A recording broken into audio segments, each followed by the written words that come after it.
Welcome to the fifth Friday night wind down, the good Friday night wind down. We appreciate everybody being here on site and all those people that are out there in the internet universe watching us as well. This is our very first time to have live people here for this, so we've done this every time before down in the barrel room, and it's been small and intimate. And now I'm really happy to have people back. So just to give everybody a little refresher, and for all those at home, what we're going to do here is these wonderful gentlemen are going to play a few songs, and then John Arthur is going to come over, or Coach, as I like to call him, he's going to come over and do a little wine tasting with all of us at the same time. So if you're at home and you're got the wines and you're drinking along with us, we appreciate it. And for everybody here, thanks a lot for joining us. I'm going to stop talking and let these guys play. Thanks, everybody, for coming out. Let's enjoy the night.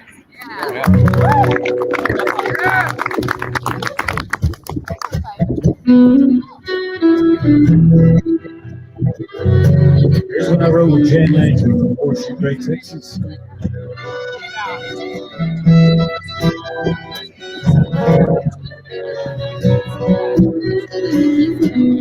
You played my heart on a Spanish guitar. You touched my neck. I'm alive in your arms. Oh, we dance as one. You played my heart on a Spanish guitar. You played my heart. I'm a fine violin. The vibrato's so sweet. As the bow hits the strings, our passion is strong. A concerto is born. You played my heart. I'm fine violin. Note by note, word by word. This is your part. Line by line. The sound's going into this one. You know, the shooting unit things. Beautiful song of you and of me. Rhythmically rich, romantically raw, a new symphony.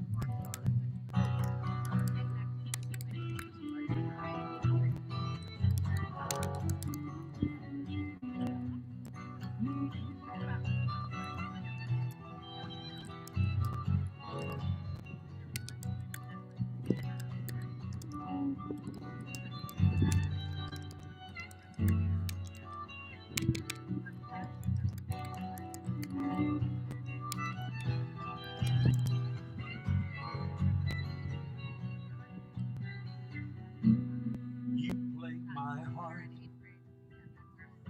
I'm your mandolin. The vibrations in time repeat on my skin. A tremolo touch, a musical score.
my heart. I'm a Spanish guitar. You touch my neck. I'm alive in your arms. The bolero begins. We dance as one. You play my heart. I'm a Spanish guitar. You touch my heart. I'm your mandolin. You play my heart.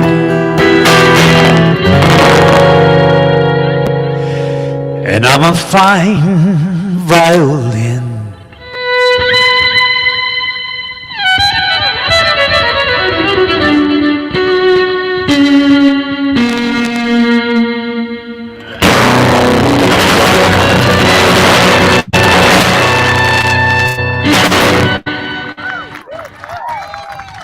Thank you kindly, appreciate that. Dadgummit, we should have mic'd up the audience. I like this. All right, this one's called Cherry Springs Swing, and this one is set not too far from Fredericksburg, Texas. How many of you have ever been to Cherry Springs out of curiosity? Cherry Springs, all good. There's a few folks that might remember that in its heyday, Cherry Springs was home to shows by Bob Wills and Patsy Cline and Hank Williams. Elvis Presley, but he wasn't billed as Elvis. Elvis was actually billed as Clovis Presley. They misspelled his name. Yeah, so this goes out to Clovis Presley. It's called Cherry Springs Swing. 1 and a 2 and a 1.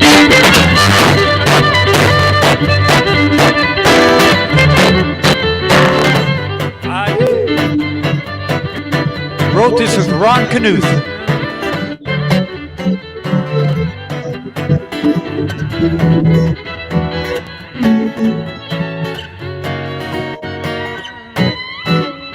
Go west, young man, to Cherry Springs. Fiddlers rule, singers king. Miners playing for the door, like the Texas troubadour. Walk the floor where E.T. cried the night he heard his child died. Hear a spirit from above the rafters, echo faded love. Elvis caught a rising star, saw Chuck Berry's red guitar. Hank First and Patsy Cline, Johnny Cash was walk the line. Shiny boots in Saturday night, you'll spark my wheels is still alive. Love this thing, Cherry Springs Swing.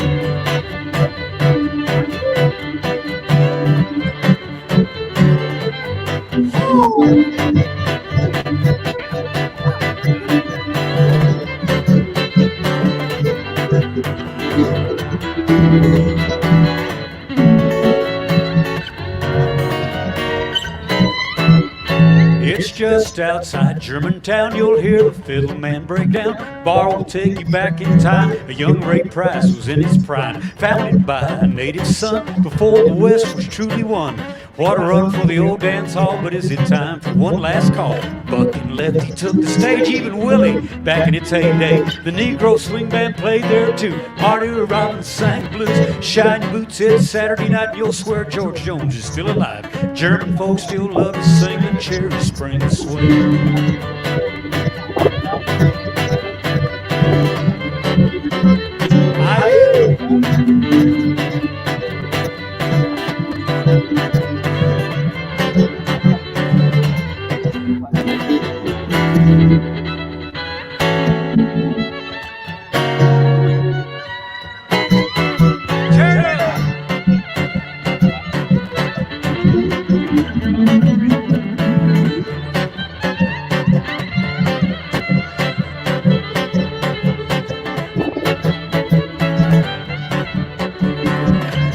Caught a rising star and saw Chuck Berry's red guitar. Hank First and Patsy Cline, Johnny Cash once walked the line. Shiny boots hit Saturday night, and you'll swear Bob Wills is still alive. German folks still love to sing the Cherry Springs Swing.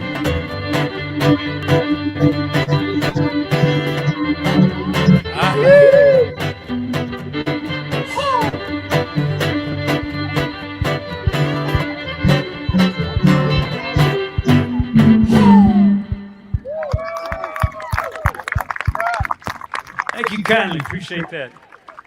Hey guys, I want to do a brand new song. I've written a lot of songs because I had fewer gigs this past year. I haven't seen some of you in a year. It's good to see our New Jersey fan club here as well. And but anyway, thank you, Ron. Ron was on my very first tennis team, and we had back-to-back district champions at Marble Falls. Yeah, he's Hey, back to back to back. That's true. That's right. We had yes. Okay, my Don't cut me mistake. short. I'm underselling. I'm underselling here. Yeah.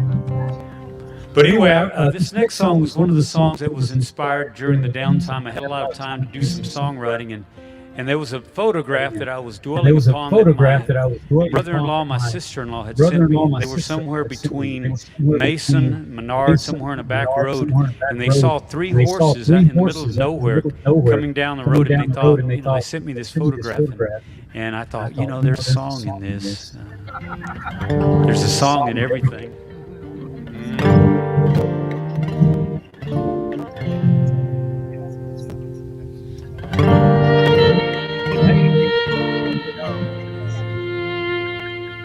I took her out less traveled by a rolling ranch and road. There were no 18-wheelers, there were no heavy loads. Where I waved to a weathered man in a worn-out step-side truck. It made me smile when he waved back on the freeways, no such luck. We drove through miles of cotton fields, white clouds in the sky. So the white streaks in the distance, they barely caught my eye. I pulled onto the shoulder as the ghosts moved into focus. Was it my imagination? Three cotton-colored horses, three white Spanish horses across Comanche lands. Three white Spanish horses, untamed with no man's brand. No bridle and no saddle, they were running straight for me. Three white Spanish horses, wild and free. This vision led me to a time, no cattle guards and fences, to a land not yet named Texas. When they first came with their horses, I could picture open spaces and Comanche riding bareback on the horses they had captured, herds of bison still intact. It took me to the cotton field I worked by Grandpa's side. It led me to that white horse that only he could ride. Then I saw the weathered man again. He drove with more conviction. He pulled a two-horse trailer. I soon understood his mission. Three white Spanish horses across Comanche lands. Three white Spanish horses, untamed with no man's brand. No bridle and no saddle, they were running straight for me. Three white Spanish horses, wild and free.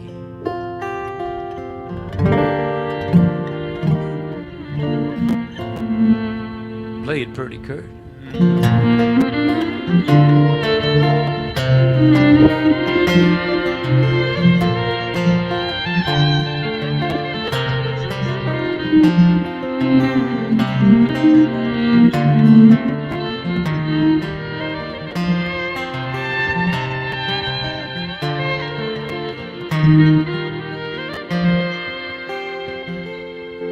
The old man hollered cotton, the lead horse turned his way.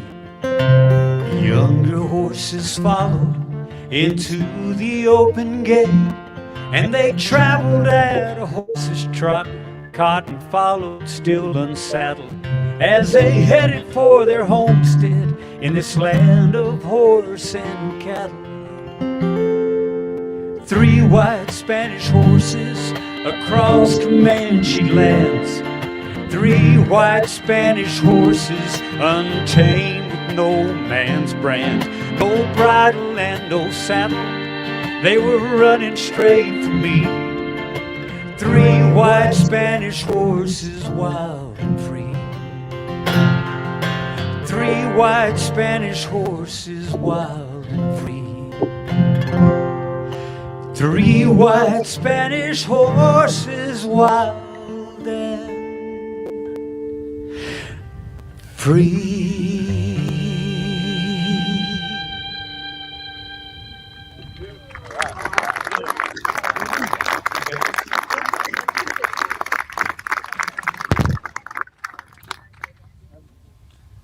All right, is this? Oh, it's working. Look at that. All right, Allie and Cam are walking around right now. They're pouring the pet nat for everybody. Can I get one more hand for Coach? That was amazing.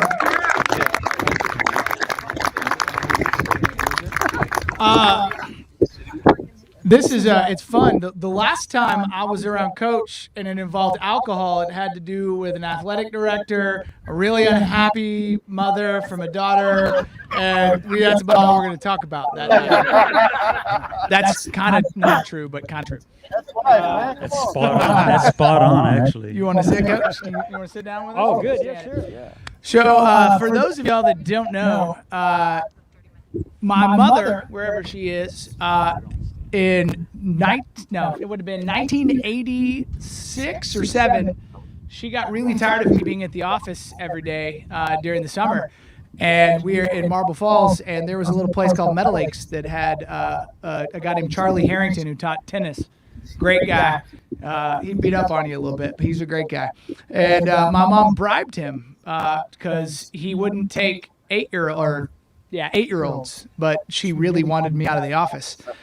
And Coach were you in high school then? I mean, in college then? I was at the University of Mary Hardin Baylor, and it was my summer gig to teach at Meadow Lakes, teach tennis at Meadow Lakes. Yeah. So my favorite thing about the whole deal was that we were such bad kids that he resorted to putting a tennis ball stand at the back and was like, if you hit it, I'll buy you a Coke at the end of the day. Just be quiet. Somehow it worked. I actually got pretty decent at tennis. I really liked Dr. Pepper, apparently. But it's really this is really happy. Makes me really happy to have Coach here. We were lucky enough to have John Arthur be our tennis coach for sophomore, junior, senior year, and there was a big group of us that had played together growing up, and it was great. We got to hear Coach practice songs at 6 a.m. on the bus when we were all tired driving to a tennis tournament. We wanted to sleep, but he was working out new material on us, so it was great.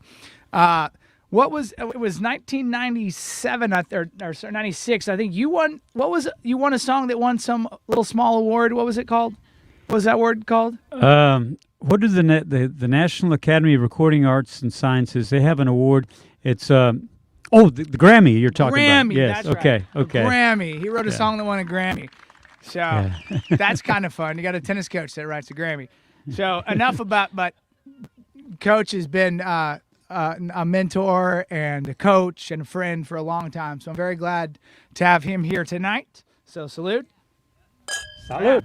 All right. So I'll stop with the sentimental stuff and talking about the wine. So we are enjoying this brand newly released Petronat Naturel in the French, or Pet Nat here in Texas.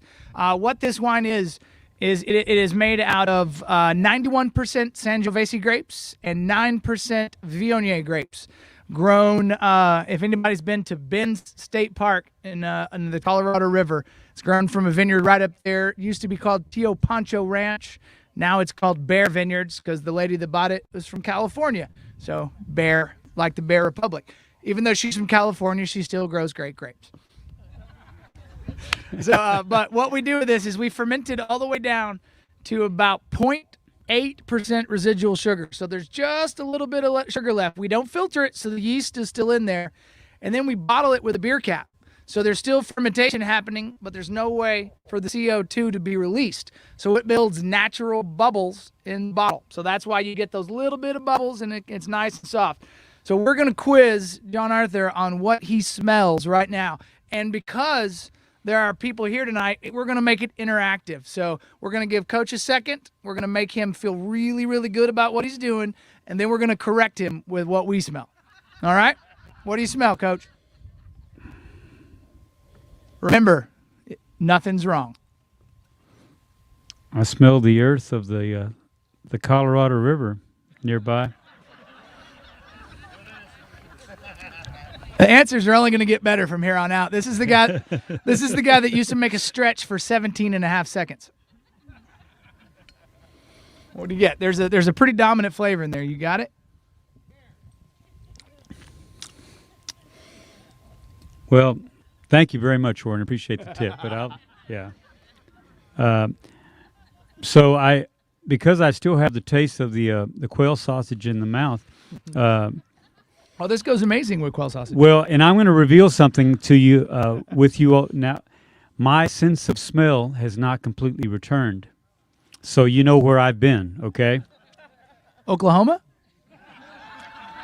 That's where folks. Yeah, that's a great spot. Yeah, for all those who have been through what I've been through. But yes, Oklahoma. COVID, Oklahoma. Yeah.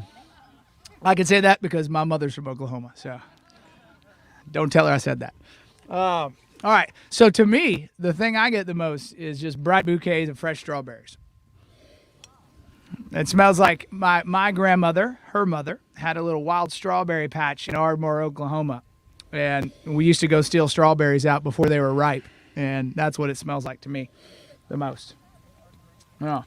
What's really unique about this wine is we actually took the Sangiovese and the Viognier, even though it's 91 and 9%, we took them together and put the everything together as fruit and or juice and fermented everything together. So it usually when you blend wines together, you'll ferment everything to dryness and then blend it as wine.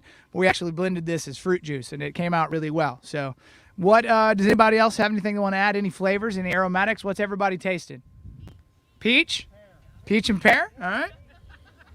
All right. All right. All right. What about any flavors? Anybody know what this tastes like?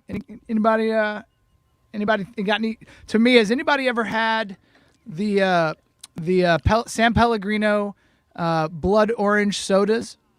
That's exactly what this tastes like to me. It tastes like blood orange, aranciata, if you speak Italian, but I don't. Or Austin East cider orange, yeah.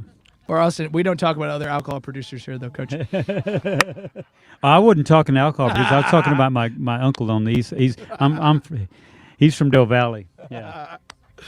All right. Did everybody? We're gonna go ahead and move. So luckily, if you don't want to finish this and you want to move on to the next one, we're outside. You can just dump it on the ground, but that's probably not going to happen. But if so, Allie and Cam, if y'all want to go ahead and start pouring, moving on to the next wine now. The El Way. Yeah, we got a question. What's the question?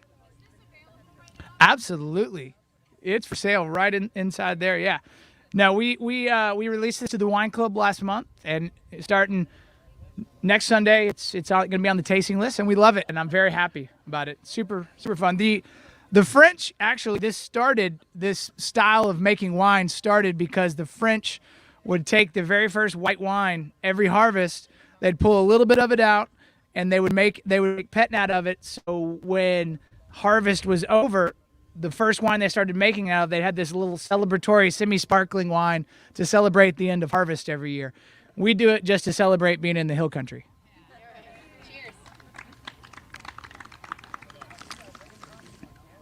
So, Coach, how many gigs have you been playing? Have you been playing around a lot yet? What's going on? Well, there was a while where I wasn't playing that many gigs, as you might suspect. But thank goodness there are places like Lakeway. The Hills of Lakeway has an outdoor stage on the 18th green. And that was a place where everyone felt comfortable. The members who didn't want to interact would come up in their golf carts. And so I had a few gigs during the downturn when everybody was isolating. And, of course, some of the other members, they felt fine to be under the oaks. But Kurt and I have done a lot of shows there. Yeah. And Escondido has a similar spot outdoors. They call it a Hacienda. Mm-hmm. And then, of course, vineyards like yourself that had outdoor facilities were a lifeline to me. Yeah.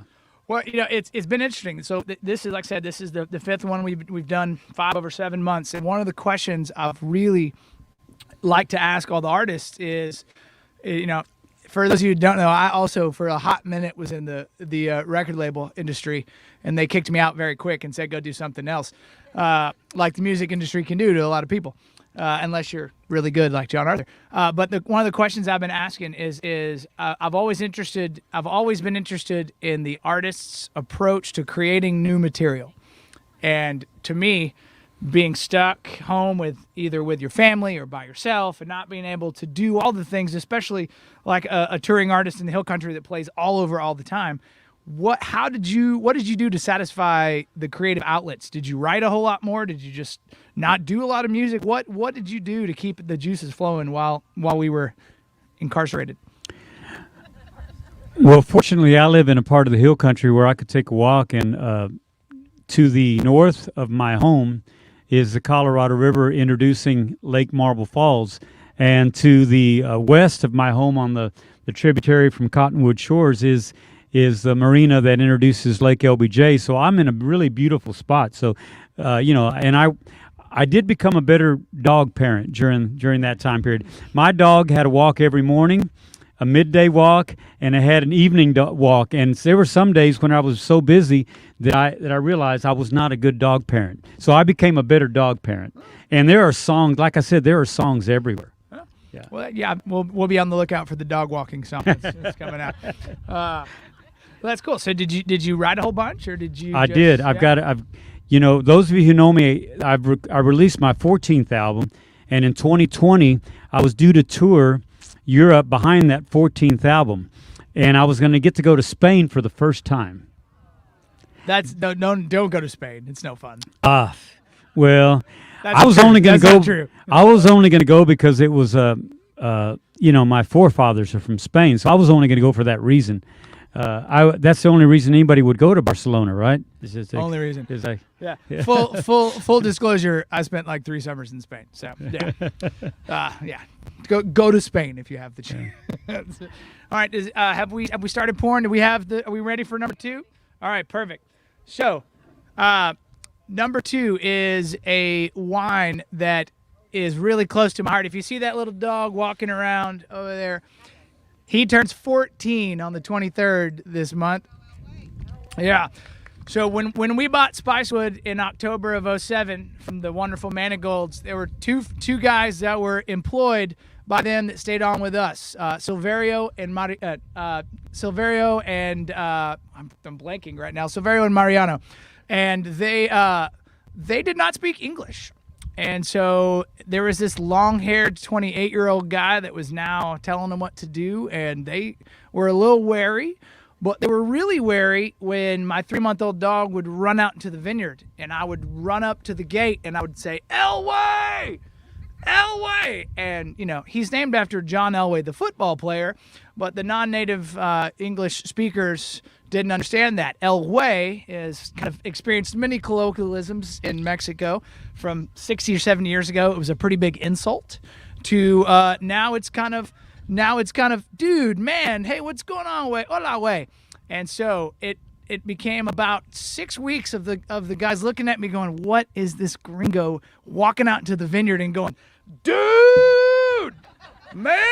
And they're like, we're over here, guy. So finally one day we were having some beers after a hard day of work, and one of them got the courage to ask me why I'd walked out and yelled dude into the vineyard every day. And I said, oh no, that's my dog Elway. So the name for the wine has existed for about 10 or 11 years, but we finally in 2017 came up with a blend that we are very happy with. We've actually tried to put the name to a wine a couple times and just didn't feel the wine was what it was. So this is 43% Tempranillo from John Friesen's vineyard in Seminole, Texas. There is a little bit of Merlot in there from his vineyard as well. And then 14% Carignan, which is another one of my favorite Spanish grapes. And then 14% Mourvedre. So 4-grape blend named Elway, E-L space G-U-E-Y, not E-L-W-A-Y, because I don't want to get sued.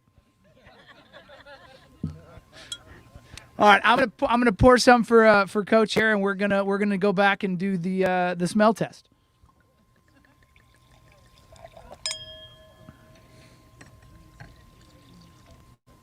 All right, Coach, what do you smell?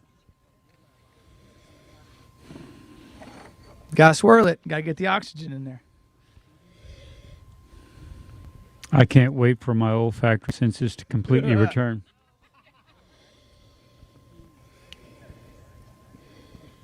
All right, we'll incorporate this. Everybody else, what's everybody smelling? Anybody got anything? Musky dog. Wet musky dog. I like that. That's leave it up to the LSU folks to smell that. Freedom. Freedom. Yeah. So it's very right. This is that Mourvedre is a grape that's very musty and funky. In fact, the first time I was reading some translations from French into English on some of the characteristics of this grape, there was a descriptor used that said Band-Aids. And I was like, I think they got that wrong on the translation. But turns out that's what they really said, Band-Aids. So I don't necessarily get Band-Aids, but it is pretty funky. And that's what Mourvedre does. A little bit of that Mourvedre will bring some funkiness. Carignans bring a little bit of fruit. Tempranillo is going to be all the spiciness, and Merlot is going to give you a little clay, a little cherry. We're really happy with the way this one turned out, and only a few of the elder Hispanic folks are mad at me about the name.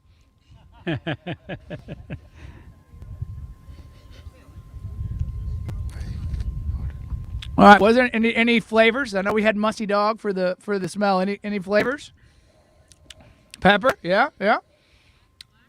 Blackberry, there we go. This has got dark fruit. It's nice and to me it's blackberry. We always like to use the descriptor black raspberry. I've never had a black raspberry before, but it seems like it should taste like black raspberry, right? Dark cherry, yeah. No, it's just a big brooding wine. It's fun to drink and so good. Yeah. I don't know if you guys noticed what Ron did, but when he toasted the glass, this is something that I was originally one of my first tours of Europe. They chastised me for not looking the person in the eye when you're toasting. I did that. No, he did. No, that is a faux pas of significance. You don't just nonchalantly toast somebody. Oh, there you go. You look them in the eye. I lived with a really, really interesting family that first summer in Spain. The guy was a traveling salesman, and he had 3 sons. His oldest son was taking over the traveling salesman business.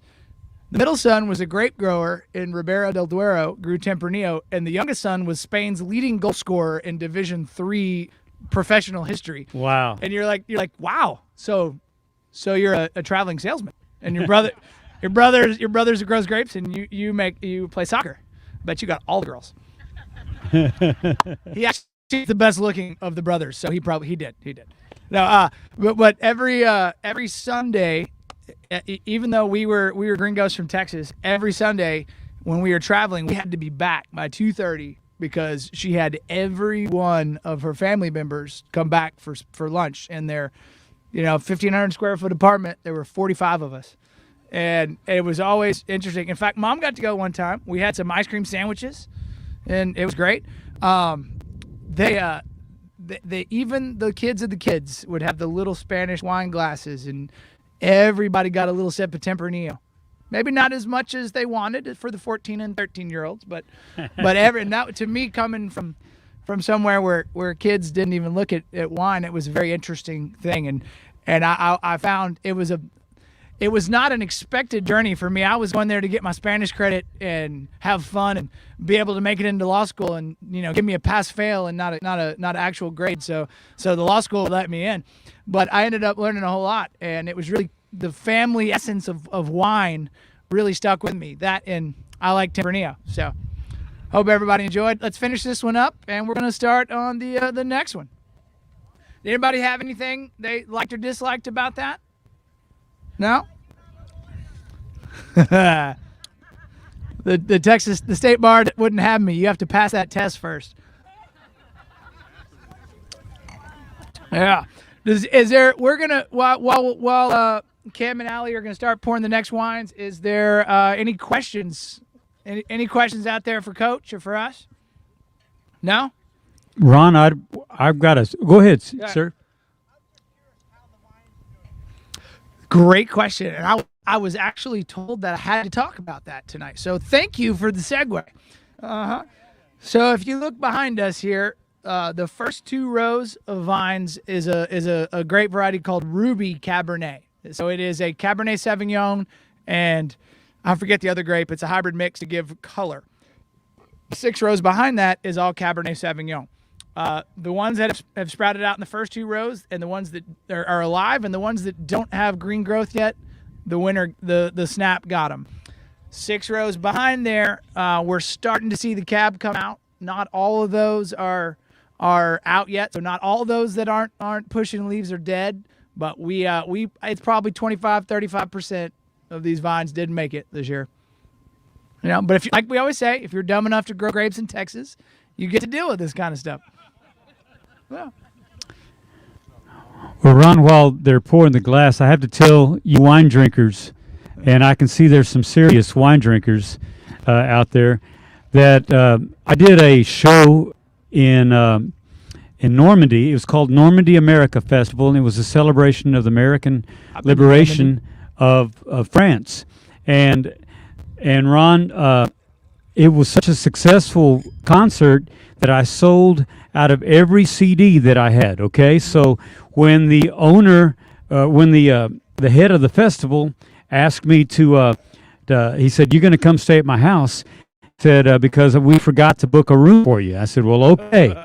Okay, so he was helping me with my luggage, and he noticed that one of the suitcases was empty. He said, "Oh, you travel with an empty suitcase?" And I said, "Well, I sold all the CDs. It was quite a successful show." He said, "You will leave France with a suitcase filled of my favorite wines from my wine cellar."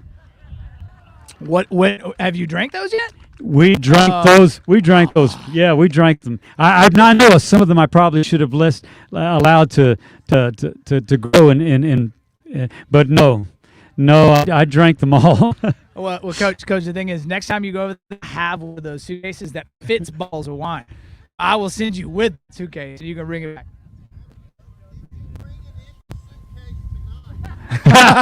Yes, I did, because each one of you will buy a CD before you leave. So yes.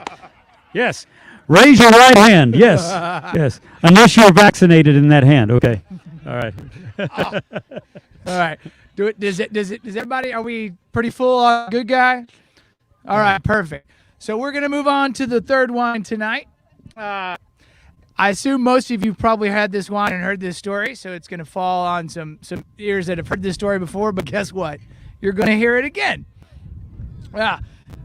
When I was a little kid, I had this really gruff old grandpa who was a 3rd or 4th or 5th generation ranching Texan that was 6'4", 6'5", and 250 pounds, and big old guy, and maybe I exaggerate that, but it's pretty close. And apparently I could not say grandpa the first time that I was trying to talk, and he said, "Oh, well," he said, "good guy." He called me good guy. So I was the first grandkid, so good guy stuck. So it became known as good guy. And so good guy was one of those quintessential Texans that what's his name? Who's his roommate? I'm blanking. Dan Blocker. Dan, if you know Bonanza, Dan Blocker was his roommate at Sol Ross, and they got kicked out for fighting. Not each other. Who fought those guys? They're huge. I think I've told this joke before. But anyway, so Dan got sent to California, and good guy got sent back to the ranch because Sol Ross wouldn't have him anymore. And so fast forward about 30 years or so, when we were buying the place, we could afford the planted vineyards and the winery, but there were 2 cleared adjoining pieces of land that we just decided that we were going to hedge our bets and probably not just go crazy over our heads. But my grandfather was so excited that his long-haired hippie grandson was getting out of the music business and into agriculture, to a respectable profession like agriculture, that he was going to buy those 2 clear pieces of land and give us a 99-year lease for $1. He still needed to be in control, but very fitting. The last time I saw him before he had passed away, my cousin and I had planted the East Field, and we came back head to toe in just dirty as can be, and I didn't know he was gonna be here. He walked up and he kind of chuckled and he said, "Well, you're probably not going to go into Austin and get in trouble tonight." Little did he know we went into Austin and got in trouble that night. But so we planted this vineyard in 08 and 09. Originally planted all these grapes to go to a bunch of different stuff. This blend was not a part of the plan. We had our very first harvest in August of 2011. He passed away in October of 2010. So we had that 1 year, that very first harvest. We just took all those grapes, took them in the vineyard like we were talking about with the pet nat. Took all those grapes, co-fermented everything, and made it together. And we called it the good guy. Like next year, that'll go to all the things that we're supposed to make. And at the time, we were kind of between winemakers. So my cousin and I kind of took that barrel in the corner. We didn't want anybody to try it because we were kind of embarrassed about it. And then the new winemaker found it and was like, "Guys, what's this?" And we were like, and he's like, "No, it's good. It's good. I'm gonna change the blend next year, but we're gonna make it." So we've made this wine every year since 2011, and to honor Tommy Joe Yates, my grandfather, the good guy. Here's the Tommy Joe. Well, I think Coach got to meet Tommy good guy once or twice. He was always there at the tennis tournaments, going, "I don't understand this sport." So this wine is 43% Tempranillo, which is the grape of Spain that I love. There's another grape in there called Graciano, which is another Spanish blending grape that we usually in Spain it's usually just blended in with Tempranillo. You rarely see it on its own. A little bit of Cab, a little bit of Merlot, and a little bit of Syrah. What do you smell, Coach? Well, I had to taste because the smell isn't helping. So in the taste, man, there's a lot of beautiful things, including that. I quit asking you to smell things. I'm sorry. No, I really. There's a few things I can smell. Like I can smell a strong coffee now, really close. Look at that, he got it right. Yeah. Yeah. Yeah. Yes. That's in there. It's like the number 3 of what you smell, but I'm glad you got that. How do you get the third or fourth most intricate flavor when you had COVID? Is that I'm a coffee fanatic. Yeah. Well, there you go. What kind of coffee do you like? Right now I've got a Nicaraguan that's turned into a French roast. I've got that at home. Nice. It's a really nice one. I like the robust ones because I really want to smell it right now. Yeah. What time do you make coffee in the mornings? I usually make, like this morning I made it at I'm not a typical musician. This morning I got up at 7 because I've got an old dog. and I've got to let her walk. And when it's in the 40s in the hill country like it gets, I have to get up at 7 to make sure that there's, you guys that have old dogs, you understand. I could make 7 a.m. coffee probably at your Yeah. house. All right, let me know next time you're making coffee. Okay. I like Nicaraguan coffee. All right, what does everybody smell? We got some smells, got some flavors on this. Anybody want to help me out? What are we smelling? Is that Jordan back there? Jordan, what's going on, buddy? No, nothing? That's wine? Smells like wine? Leather, yes, leather tobacco. So that is one of the things about these Tempranillo, Graciano, Carignan, those grapes. They tend to give you some of the herbaceous, savory, leather, sage, tobacco, and that's kind of, it's funny we were talking about Spain earlier. My family, some cousins own Fall Creek Vineyard, so I grew up like going every once in a while over there, and everybody thinks and they're like, oh, so you like learned and knew about grapes over there. But no, the only time we went over there was when we were in trouble and we had to go like help them pick grapes, and I hated it. But really, in Spain, I became a wine drinker because the Spanish beer was so bad. and that's funny. That's funny. I'm sorry. And in 1999, about as cold as you can get a beer in Spain was like 72 degrees.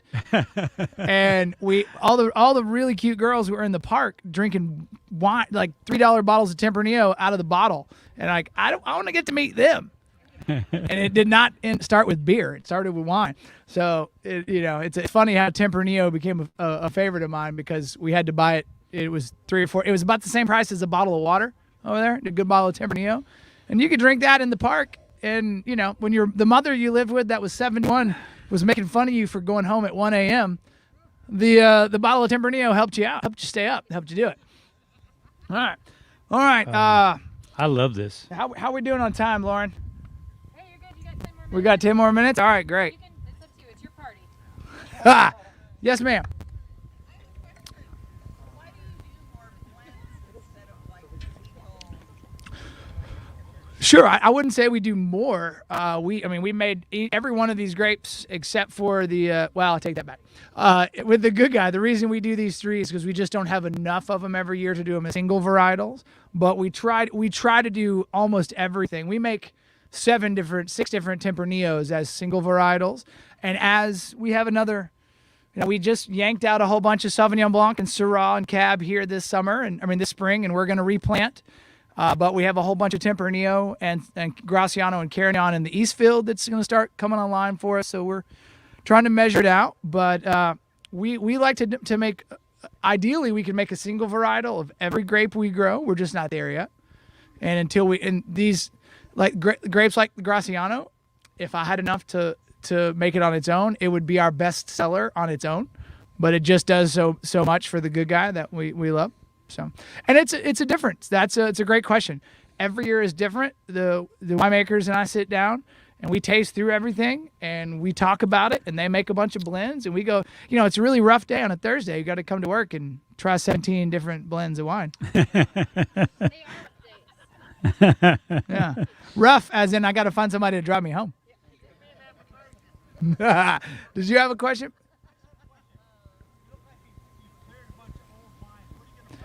So we will be on the far end. We're going to start on the far end and work our way back. We're going to plant more Sauvignon Blanc this year. So get Sauvignon Blanc back. We've had such success with our Syrah that we are going to plant a little more Syrah here and then some Cab. So we're just basically replanting the same 3 varietals that were here, Cab, Syrah, and Sauvignon Blanc. We're just going to give the Manigolds planted this vineyard in 92 on this side, and it was great. The fruit was still delicious. It was rough because the quality of the fruit was still amazing. It just went from about 3 tons an acre to about half a ton an acre. And unfortunately, we couldn't make enough money to keep doing it. So do the vines like quit producing after a certain age? Well, not really quit. They slow down, and you get a gradual lessening of the tonnage. But these vines had a disease called Pierce's disease, which had kind of been lingering for the last few years and slowly shutting the vines down. It shuts the water tissue down. So that's why we went from at full production 3.5 tons an acre to quarter ton, half a ton an acre. And so it's making great wine. There's just 100 cases of it instead of 400 cases of it. So yeah, we'll start over. I mean, it's not in an ideal world, we'd have loved to keep those vines and the fruit. Hello, Willie. The fruit, the longer you leave the vines, the fruit gets less, but the flavors really develop and become amazing. So we would have, in a perfect world, we'd have had those vines that were 27, 28 years old, but it just, Yeah, well, we plant on a different rootstock than planting on its own root because we have humidity and some other heat issues. So on some drought issues. So we try to graft onto different rootstocks. You can, but you could just go and cut a piece off and plant it. And in most years, it'll start growing, but you're going to have some issues with disease, pressure, and some other stuff. We're doing that a lot more up with our vines in the high plains. We're a lot of growers that are just starting over with own rooted vines and trying that because there's way less disease pressure and a lot more. There's no deer and there's no pests and all that stuff up there. That's right. This weird weather. So, all right. Anybody else? Have any more questions? You want to hear us talk, or are y'all ready for these guys to get back and start planting? There we go. Yeah. Sure. So we'll plant the Sauvignon Blanc this spring, and in 2024 we should have our first round of fruit. 2025 is probably when we'll have good big fruit set.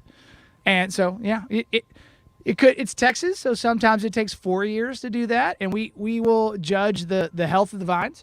If they're struggling and not growing a lot up here, we'll drop fruit and we'll focus more of that energy on developing the roots before we let them hang fruit to develop fruit. So it's you take it all case by case, but yeah. Yes.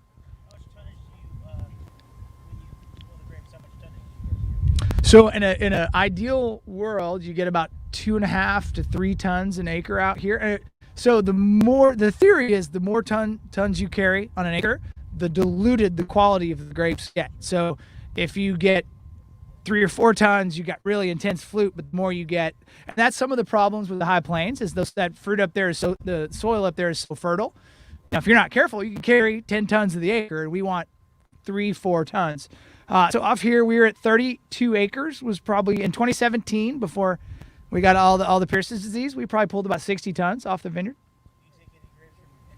We do, yeah. We probably right now, it will grow a little bit over the next 2 years because of everything we yanked out, but we're probably 65 to 70% of our production we do here. And that's why our other winery, Ron Yates, we do all the great vineyards from other parts of the state, and here we focus on the fruit that we grow ourselves. Yeah. All right. Well, what's that? Oh yeah, we have some stuff coming up, don't we? Yeah. In case anybody is interested, here or out there, we are putting on the chili cook-off this year. Yeah. That it's going to be a little different than in years past. We're only going to have, about 1/4 of our normal capacity, but if anybody's interested, please let us know. Look on our website, and we got a whole bunch of other things. We're starting the Spicewood Supper Club back up, so once a month we're going to have some intimate dinners like this, and we're going to have a bunch of other things going on. So grab a look at our website and Facebook and all that good stuff, and I'm going to stop talking and let the guys play some music. So back to them. Thanks everybody for being here. I hope everybody enjoyed the tasting, and here's some music. El Way. Yeah, of course. He's like, not the wine's not good. I just want some more. I love this wine. Yeah. Very Yeah. Thanks. Yeah, thank you. The Fool. All right, John Arthur Martinez.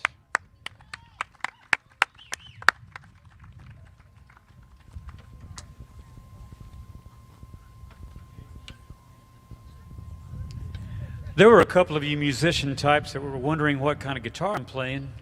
This one is made in Austin, Texas by a fellow named Collings, Collings, and there was a great musician named Lyle Lovett. I saw Lyle playing the Collings, and I thought, man, that thing sounds so great.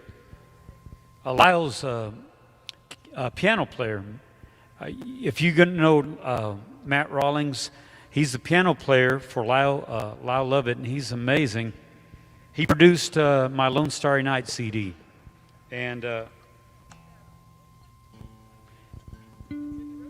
yes. And so anyway, this is a Collings guitar made in Austin. Collings has gotten so successful, they expanded and moved to Dripping Springs, but this guitar was actually made in Austin. Yeah, they've gotten bigger. They've moved to Dripping Springs.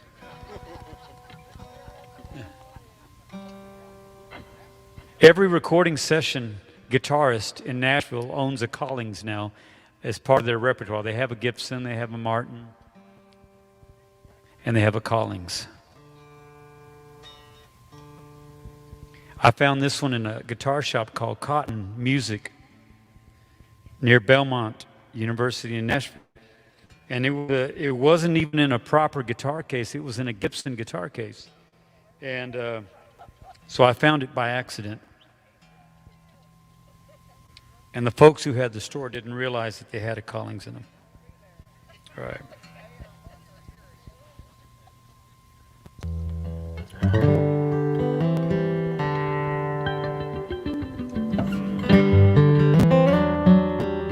All right, I'm going to do the title track, Lone Starry Night, for you guys because we're in Texas. And this song was inspired by the beauty of Texas. 1, 2, 3, 2, 3.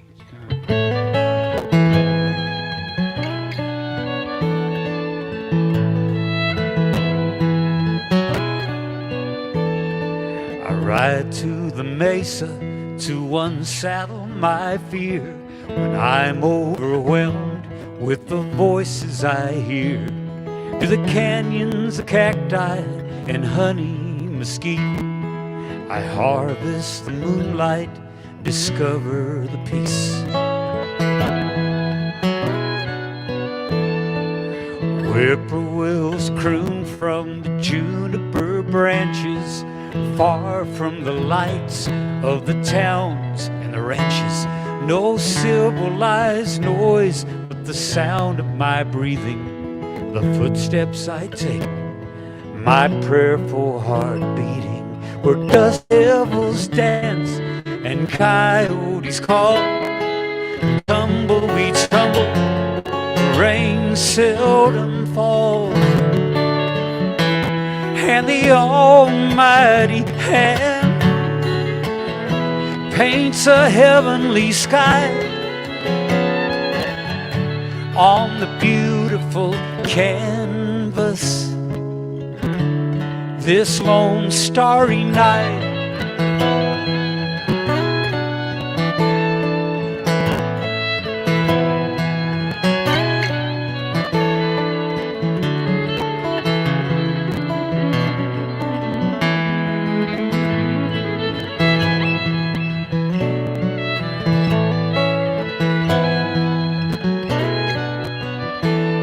Stars whisper faithfully, fables forgotten. I'm led by the Spirit down trails rarely trodden. A most sacred melody twists through the air, offering strength for the crosses I bear.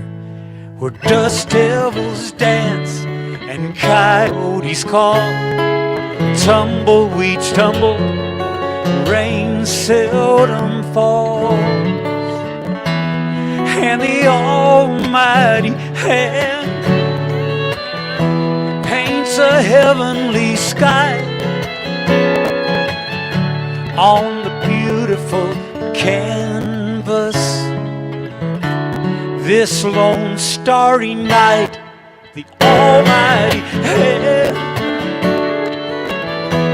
paints a heavenly sky on the beautiful canvas, this big bending canvas, this lone starry night, lone starry night, lone starry night.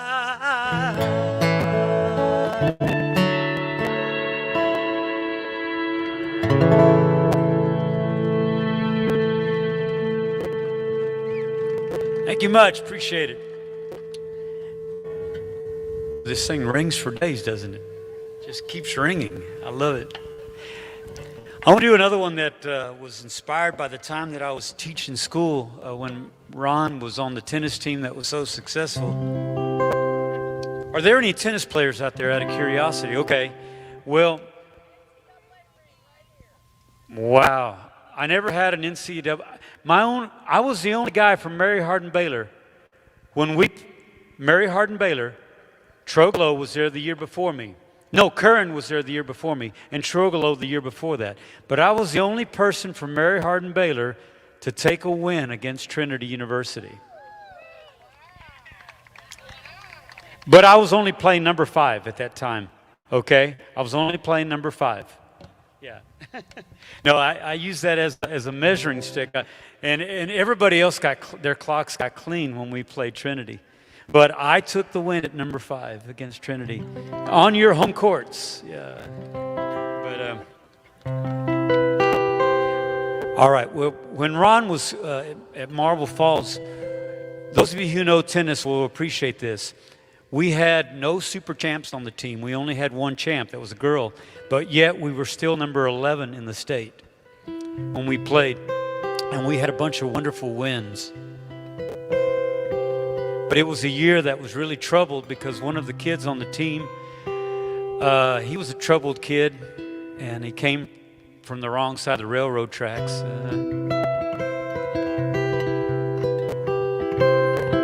It inspired this song.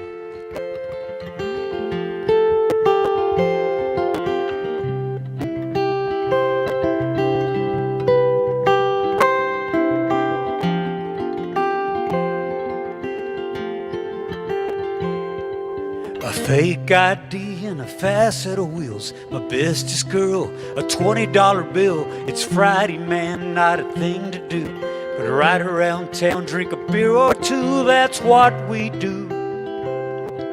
Candy knows a man at the Jonestown store. He'll sell you a case, a whole lot more. We'll party all night. How does that sound? Spinning our wheels when the sun goes down. Spinning our wheels in the parking lot. We gotta look cool, Jenny looks hot. Spinning our wheels with time to kill. Spinning our wheels, spinning our wheels.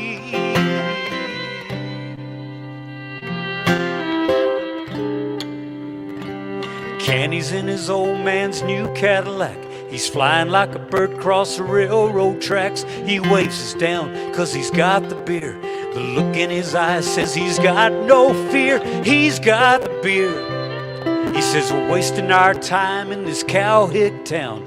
Can't make a move without the word getting round. Let's run for the border where we can't be found. Spinning our wheels when the sun goes down. Spinning our wheels toward the borderline. Gotta look cool, Jenny looks fine. Spinning our wheels with time to kill. Spinning our wheels in the parking lot.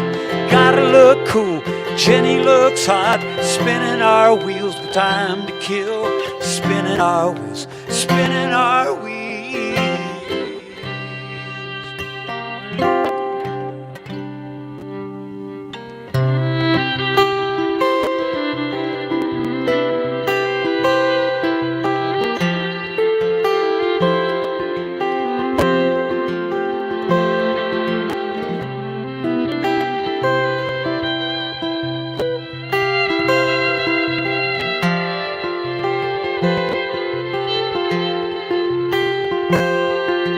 Jenny told me she'd never been that far as we climbed into old Candy's car.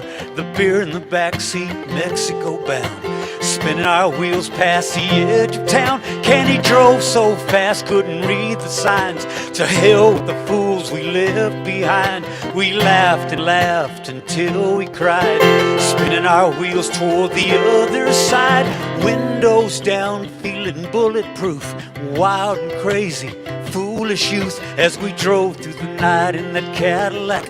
I never dreamed we wouldn't make it back.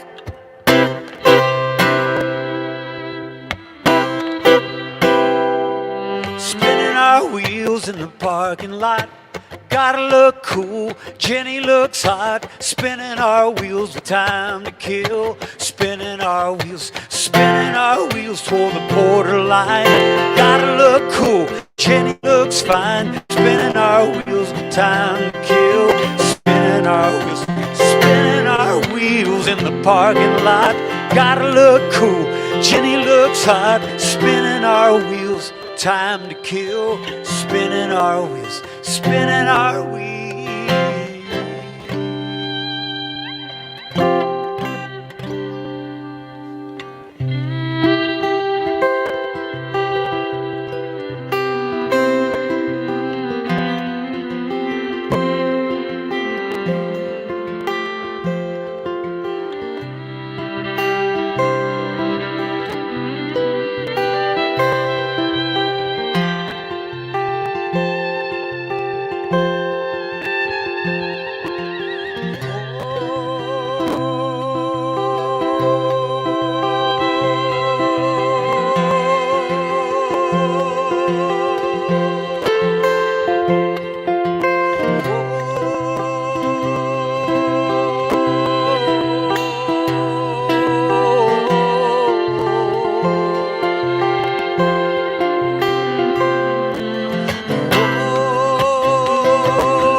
Thank you much.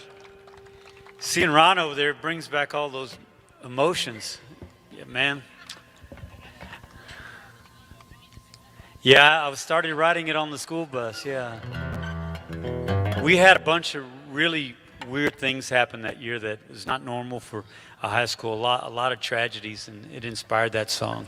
Hey guys, let me pick things up and do something a little bit more cheerful.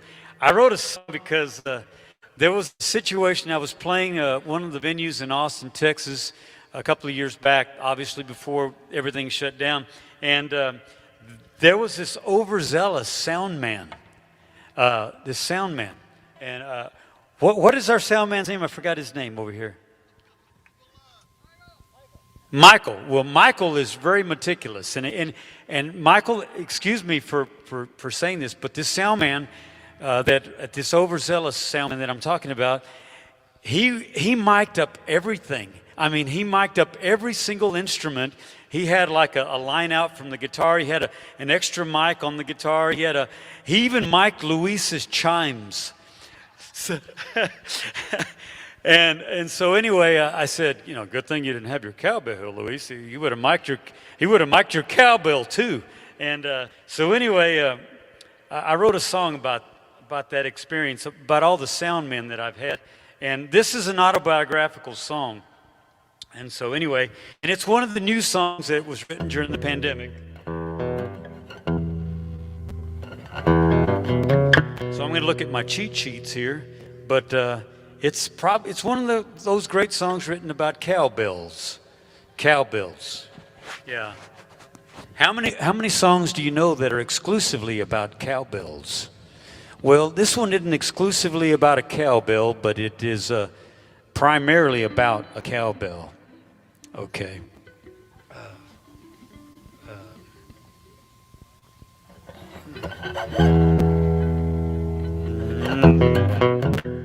For those of you music lovers out there, how many of you remember a band called Little Feat? Oh man, my Stranded on a Desert Island album is Waiting for Columbus.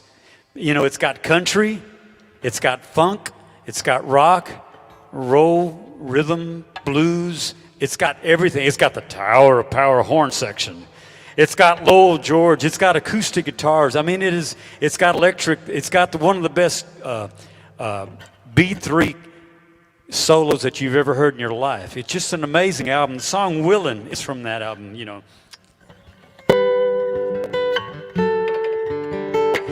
remember that from that album? Okay. Well, just think of that band, okay? And they're not with me now, but think of the Tower of Power horn section over here, okay? Think of that great drummer that was on that recording. Man, and I know that thing is vibrating, but it's got to vibrate. It's got to.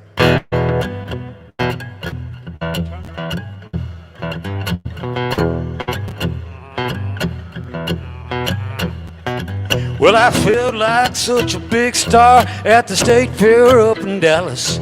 I was tuning up my guitar as a sound man hollered at us. Okay, let's hear the kick drum. Let me hear you crack the snare. As he moved on to the tom-toms, you could feel it moving there. The drummer started grooving. You could hear the cymbals ringing. The sound man kept on tweaking as he shouted one more thing. A little more cowbell, please. A little more cowbell, please. A little more cowbell, please. A little more cowbell, please. Oh, the telly started grinning and the fiddle started laughing. Pretty soon we were all rolling and Luis was on his knees. A little more cowbell, please. A little more cowbell, please. We've opened up for Yoakum at the Rio Grande Valley. We've played a show with Elton. Heck, we've even done the Opry. There were thousands at the rendezvous in a field in southern France. So many sound and light crews, now one too many sound checks. We've mic'd up a trash can and we've blown a long neck bottle. I once sang through his fiddle lamp Who the hell wants to hear more cowbell? A little more cowbell, please. A little more cowbell, please. A little more cowbell, please. A little more cowbell, please. All the till he started grinning. The fiddle started laughing. Pretty soon we were all rolling, and Luis was on his knees. A little more cowbell, please.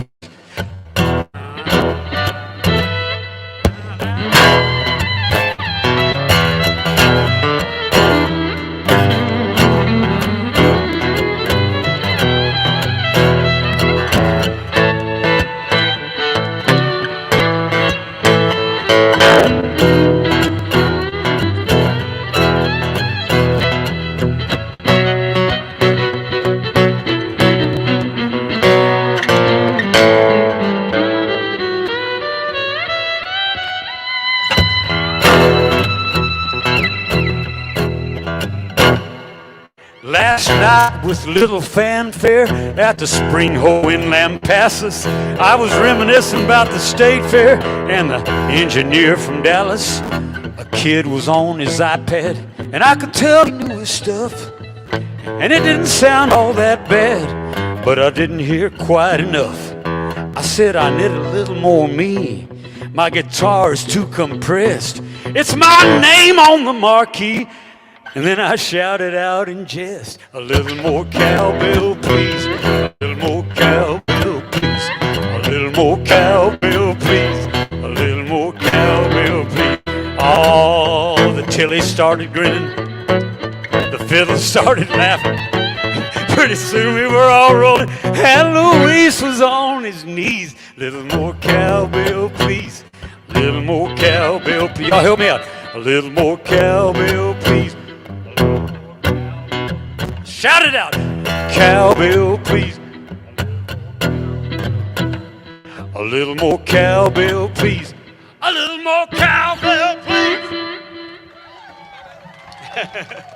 Thank you. That one is based on a true story. Yes. You know, many of you have seen me with my compadre, Mike Blakely. He's a really fine novelist and a singer-songwriter. And years ago, when Mike and I started playing this was back in the 1900s when Mike and I started playing together, Mike and I would tell these stories, and I would look over at Mike, and I knew that part of that story wasn't true. And then we moved into this millennium, and we realized the stories were easier to remember if we actually told the truth. And so since like that year we started actually telling stories that were true. And so anyway, this one is, there's a little place around the bend as you come around the Pedernales River, okay, and you see the Paleface store over there on 71, and then the curve curves to the left. I know this, and there's a hill there. So if there's a vehicle coming from the other direction, you can't see it, but that's okay. They're on the other side of the road, right? Well, this particular day, there was an 18-wheeler that was headed Austin bound who decided that he had missed his turn on Paleface and wanted to stop at that Paleface store, and he did he tried to do a U-turn there, and I slammed on the brakes as there were no lights at that time. This was back in the 1900s. There were no lights at that time, and my truck slid. It slid for quite a distance, and it stopped just before I connected with that 18-wheeler who was doing the U-turn. And fortunately, he had moved far enough where I only hit the double set of back tires, so I hit all rubber instead of going underneath that thing or hitting behind the vehicle. It was a really fortunate thing. And who was the guy that used to run the Horseshoe Bay Country Club? Was it Jan? Jan was the next vehicle that came up on the scene from Horseshoe Bay, and Jan drove me to the hospital. It was amazing. Yes. You know, Mike Blakely wasn't a part of this one, but I'm getting to that part. I was getting to the next part of the story, which was Mike and I had written a song about all of our travels and the destination. And man, that even expands the story even more if I bring Mike into the story. But we were playing in Fredericksburg, Texas, okay? And we were playing a venue where Mike and I, as a duo, outnumbered the audience. That's not funny. That's not funny. No, that is not funny. And so Mike and I unplugged, and we sat on a bar stool next to our audience.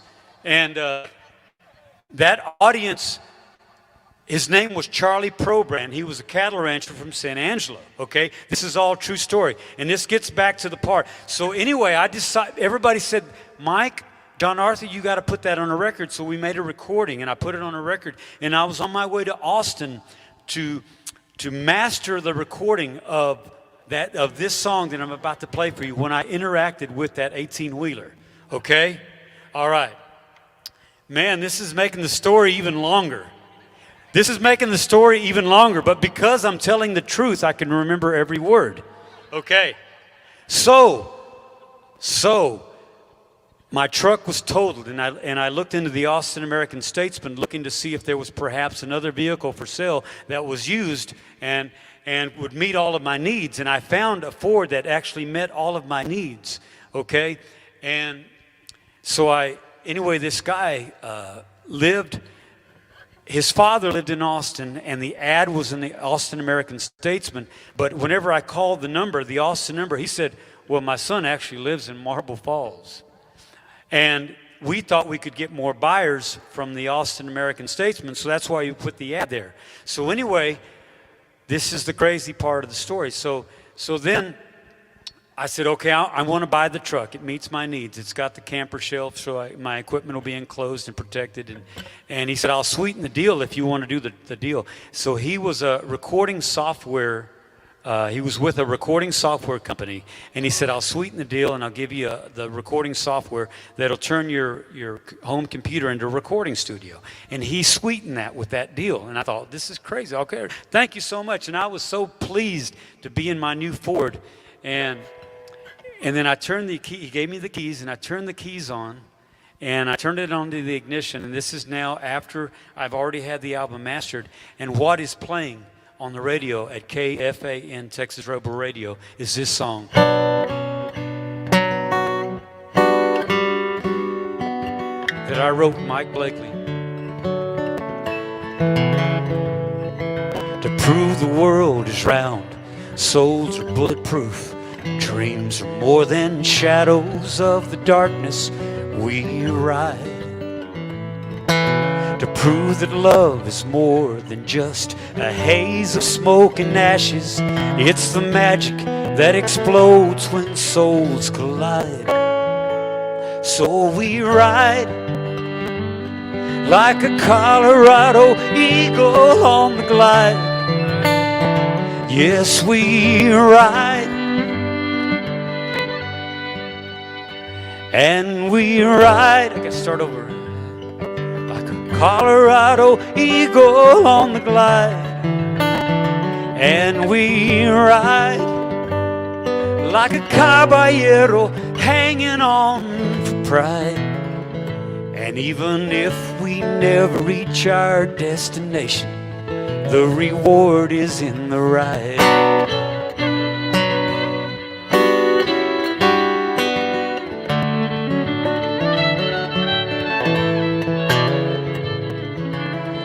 Catch the careless wind, taste the tears of truth, touch the hearts of friend and foe with kindness we ride.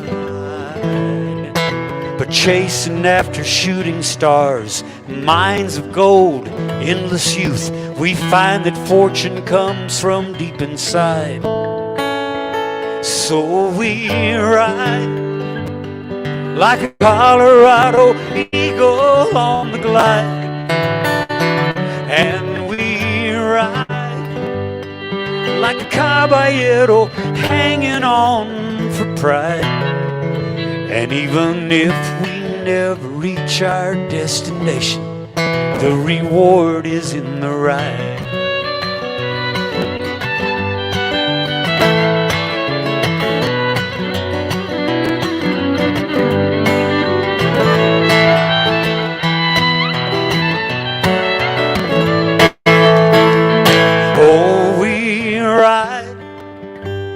just like a Colorado eagle on the glide. And we ride like a caballero hanging on for pride. And even if we never reach our destination, the reward is in the ride. So we ride just like a Colorado eagle on the glide. And we ride like a caballero hanging on for pride. And even if we never reach our destination, the reward is in the ride. Even if we never reach our destination, the reward is in the ride. Oh, even if we never reach our destination, the reward is in the ride.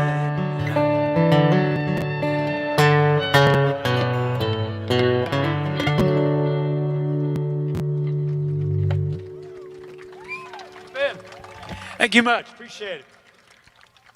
So Charlie Probrandt, our audience in Fredericksburg, when we did that show, Charlie is the one who actually said to Mike and I at the end of the show, he said, I came in here for some Wiener Schnitzel and a German Pilsner, and I'm from San Angelo, which is my wife's hometown, so I remember this vividly. He said, I was headed to Fort Worth. I don't know if you guys are very good at geography, but San Angelo to Fort Worth, the most direct route is not Fredericksburg. So he was already my kind of guy. Yeah. And he said I was going to have that Wiener Schnitzel and the Pilsner, maybe two, and then I was going to take off to Fort Worth. He said, but life is not always about the destination. And he said it's more often than not about the journey. I remember those exact words. And so that inspired the song. So anyway, Ron, thank you for reminding me about the whole story, about Michael Blakely's involvement in the story. But that's a long story, and I had to get to the end of the song to tell the rest of it. But anyway. Okay. I've got another brand new song, and I'm not sure if some of you have heard this one, but just before things shut down, I had sent... Fredericksburg is a big player in some of these modern songs of mine because I do a lot of shows in Fredericksburg. But I had done a show for a group of Texas X's. Okay? All right. And they wanted me to do, and you may not realize this, but I'm also a Texas X. Yes, okay. And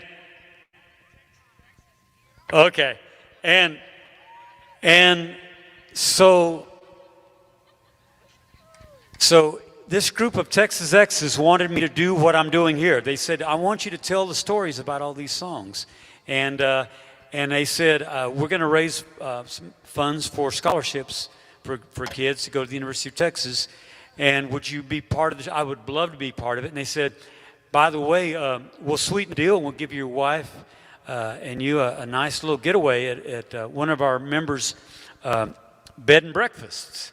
So I noticed at the bed and breakfast that my wife was wearing the old wedding ring that I had gotten her at the pawn shop, and this is not the funny part of the story. Yeah. And so I said, how come you're not wearing, see, I had a handmade ring that was created at one of our anniversaries, and she wasn't wearing that one. And she said, well, that old pawn shop ring still means more to me. And it was when we were first married. And so I had to pawn a guitar to get that ring, that original ring for her. Yes. You remember that? Yes, okay. He was. Yes, you. Okay. So anyway, this song is a true story.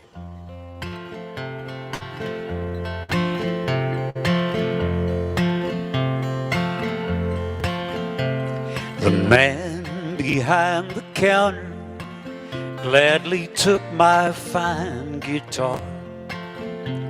He offered to Ben Franklin's as he chewed on his cigar. It was my prized possession, the most expensive thing. I sold my handmade Washburn for her pawn shop wedding ring. Once upon a pawn shop ring, our love was shared aloud, the symbol of eternity, once someone's broken vow. Now God can work His miracles through every little thing. He works in the strangest ways, once upon a pawn shop ring.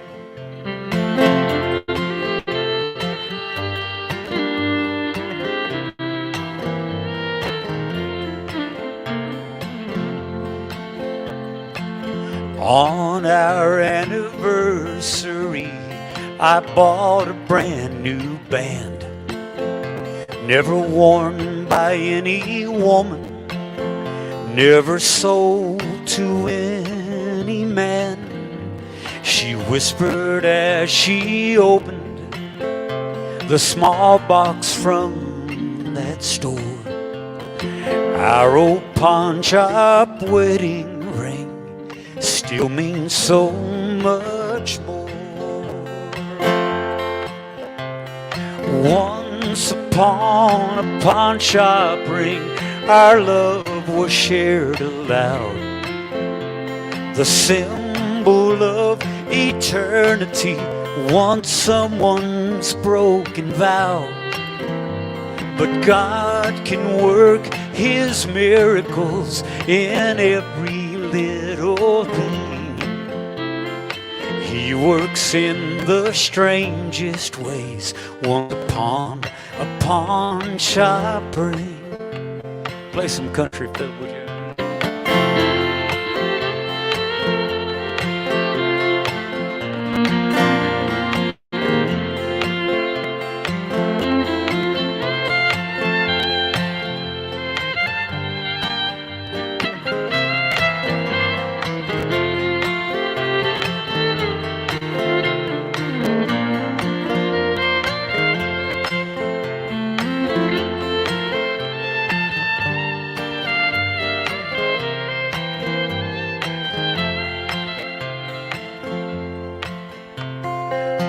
You know, Kurt, I wound up buying that same guitar back from that same pawn shop about 10 years later.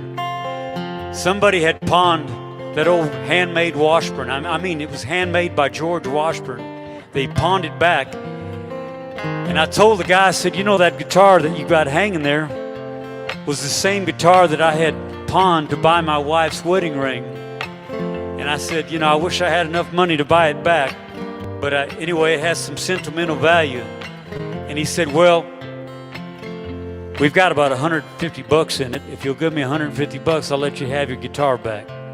So I bought that same guitar back, and I've got it now, that handmade George Washburn. I tell you, these stories are easy to tell if you just tell the story as it actually happened. Once upon a pawn shop ring, our love was shared aloud, the symbol of eternity, once someone's broken vow. But God can work His miracle in every little thing. He works in the strangest ways, once upon a pawn shop ring. God works in the strangest ways, once upon a pawn shop ring.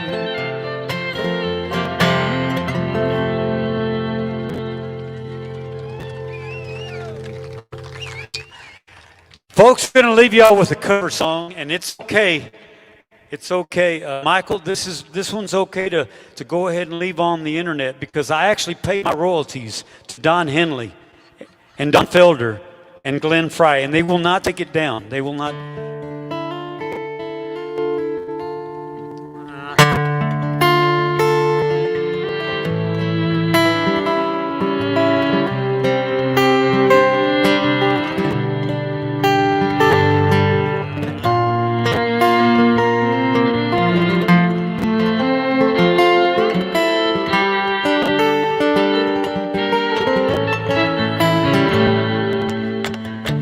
Dark desert highway, cool wind in my hair, warm smell of colitas rising up through the air. Up ahead in the distance, I saw a shimmering light.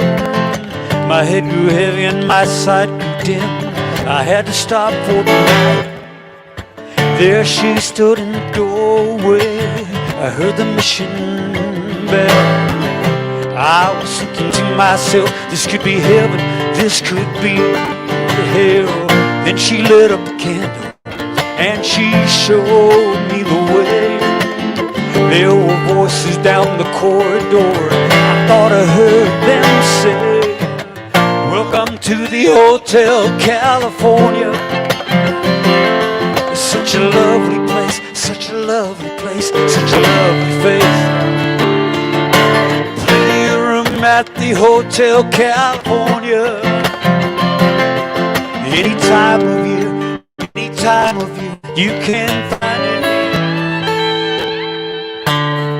Her mind is totally twisted. She's got the Mercedes Benz. She's got a lot of pretty, pretty boys she calls friends. How they dance in the courtyard, sweet summer sweat. Some dance to remember, some dance to forget. So I called up the captain. I said, Captain, bring me my wine. He said, we haven't had that spirit here since 1969. And still those voices are calling from far away. They wake you up in the middle of the night just to hear them say, welcome to the Hotel California. Such a lovely place, such a lovely place, such a lovely face. We're living up at the Hotel California. What a nice surprise, what a nice surprise. Bring your alibis. Mirrors on the ceiling, the big champagne on ice. And she said, we're all just prisoners here of our own device. In the master's chambers, they gathered for the feast. They stabbed it with their steely knives, but they just can't kill Louise. Last thing I remember, I was running for the door. I had to find a passage to the place I was before. Relax, said the night man, we are programmed to receive.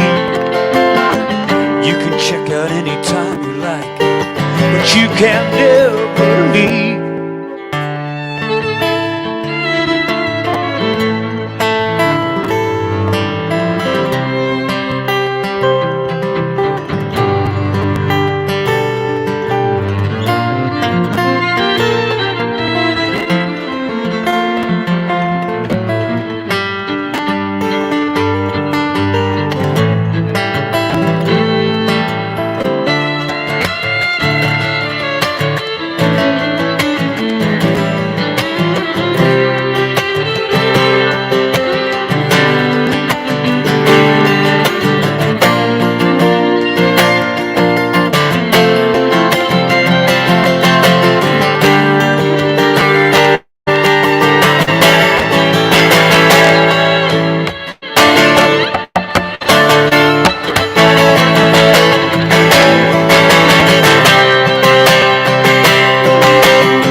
Thank you, Ron.